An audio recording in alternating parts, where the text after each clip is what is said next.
To the race for New York City mayor, tonight is the final debate. Yeah, we're expecting the immigration raids, in fact, and protests to be one of the top issues.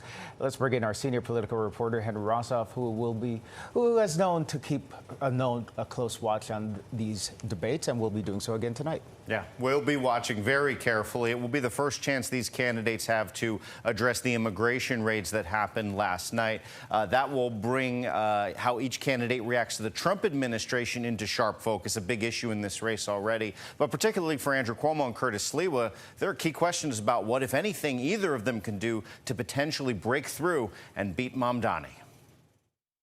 All right, we'll spread the word. Yes. Curtis Sliwa was the only one of the three candidates who took time away from preparing for the final debate to do a bombastic radio interview, during which he essentially quit conservative talk radio station WABC, where he's been a host himself for many years. Many of the station's leading voices have said Sliwa is not focusing enough on beating Democratic Socialist Assemblyman Zohran Mamdani, or should just get out of the way entirely to open up a path for former Governor Andrew Cuomo to win. The interview devolved into effectively a shouting match between Sliwa and host Sid Rosenberg. Now we're 10 minutes in, and you're still talking about Cuomo.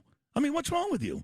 You got to beat Mamdani. You got to get over it. You're going to lose, and you're going to lose badly, embarrassingly. You know this. You're the one who said that Cuomo would win the primary, didn't you? Ben Max of the New York Law School, which is sponsoring the debate, says the topic of Sliwa's support could certainly come up tonight. And I'm wondering how much Cuomo will make direct appeals to voters watching that they should abandon Sliwa to favor him. And don't expect Mamdani to play it safe considering his frontrunner status. He's already telegraphed attacks on Cuomo's record as governor and character by inviting guests who have grievances against him. Three things for Zohran Mamdani in this debate. One is to try to continue to avoid major mistakes.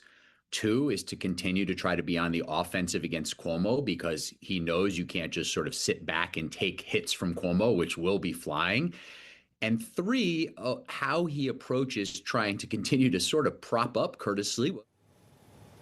And in a preview of something we might see on the debate stage tonight, Cuomo's team just sent out a unearthed old advertisement that Sliwa cut with a law firm a couple of years back that appears to absolve Cuomo of responsibility over the nursing home scandal. So that gives you some sort of, there'll be spin and takes and preview on that, but it gives you an idea of how Cuomo will go after Sliwa's supporters who maybe have concerns about him and try to peel some of them away. That is obviously, as Ben was just talking about, one of the ways Cuomo's going to try to do that tonight.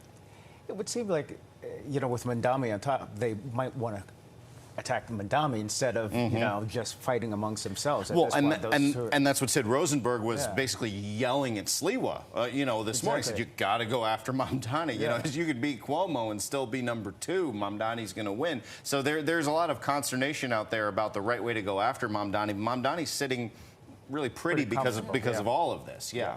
Interesting strategy on those parts. Thank you. Thank you.